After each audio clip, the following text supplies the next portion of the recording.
Hi everybody, Paul Cameron here from SpeedUpMyJobSearch.com with some job search tactics and motivation for today. And in this video, I'm going to show you how you can retool your resume to get more responses, because it's not as hard as you might think. And if you need even more help with your resume, I have a free resume retooling guide that you're welcome to check out at SpeedUpMyJobSearch.com/retool, and that can help. And as always, if this video is helpful for you, please click that like button so more people in your network can find it. And thanks for your help with that. So first, a couple of basics. Your resume does not have to fit onto one page. I mean, if you can fit everything you've done over the last 10 years onto one page, you either haven't done very much or you're leaving too much out. Plus, when you squeeze everything onto one page, you'll often start to shrink the size of the font and use the wrong font styles. And there are several applicant tracking systems out there, some of the biggest ones in fact, that will automatically delete your resume if your font size is too small or if you use the wrong font style. This has been proven and acknowledged by the companies that use those systems. And if you're wondering why some of the biggest companies out there are never calling you back about your resume, well, it's possible that they never saw it, and nobody even knows that you applied. And if you need those dimensions, I go through all that information in the free resume retooling guide that I mentioned a minute ago. So definitely go check that out and get that if you're not sure about your fonts.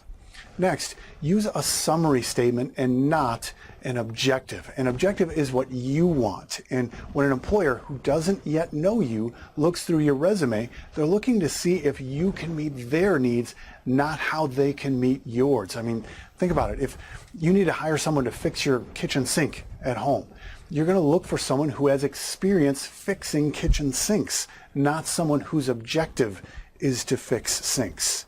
You with me? So, I mean, if you think of your resume in that fashion, you're going to get more response. And also, looking at your resume, if you look at this like it's a Google search results page, and that top spot of the page is the most valuable piece of real estate, you need to use that space to tell your potential customers that you do have the experience that they need in fixing sinks or whatever it is that you do, right? It's also essential to use the exact terminology from their job description throughout your resume. So for example, if they don't use the words kitchen sink and instead they call it the main plumbing fixture in the kitchen, well, throughout your resume, you need to call it the main plumbing fixture in the kitchen in your summary statement, in your skills section, and in the first few points under every position that you've held where you worked on sinks.